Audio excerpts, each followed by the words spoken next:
మనమందరమేమో ఊర్లల్లా కుటుంబాల చేత సుఖశాంతులతోటి ఉండాలని చెప్పి సంతోషంగా ఉండాలని చెప్పి పండుగ చేసుకుంటున్నాము.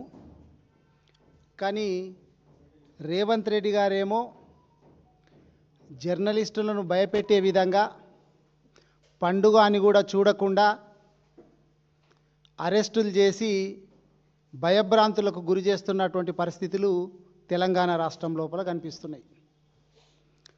మొన్ననే మనం చూసినాం, తెలంగాణ రాష్ట్రం లోపల మంత్రుల మీద కథనాలు ఎవరు రాపిస్తున్నారు అనేటటువంటిది కూడా తెలంగాణ రాష్ట్ర ప్రజలందరికీ తెలుసు, పక్క రాష్ట్ర ప్రజలకు కూడా తెలుసు. అదేగాక వాళ్ళ హైకమాండ్కి కూడా తెలుసు. మరిగా ఏం చేయాలా? కుడిదిలో పడ్డ ఎలుకలాగా రేవంత్ రెడ్డి గారి పరిస్థితి అయ్యింది.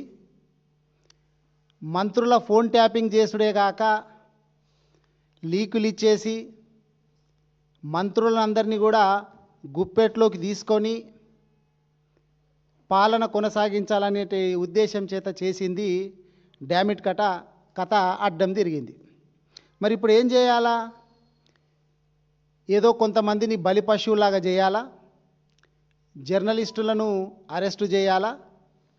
ఏదో సిట్ అనేటటువంటి ఒకటి కార్యక్రమం లాగా, అది సీరియల్స్ లాగా ఎక్కడెక్కడైతే కాలయాపన చేయాలనో అటువంటి వాటికి సిట్ ఏర్పాటు చేయాలనేటటువంటి ఉద్దేశాలు రేవంత్ రెడ్డి గారికి కనిపిస్తూ ఉన్నాయి.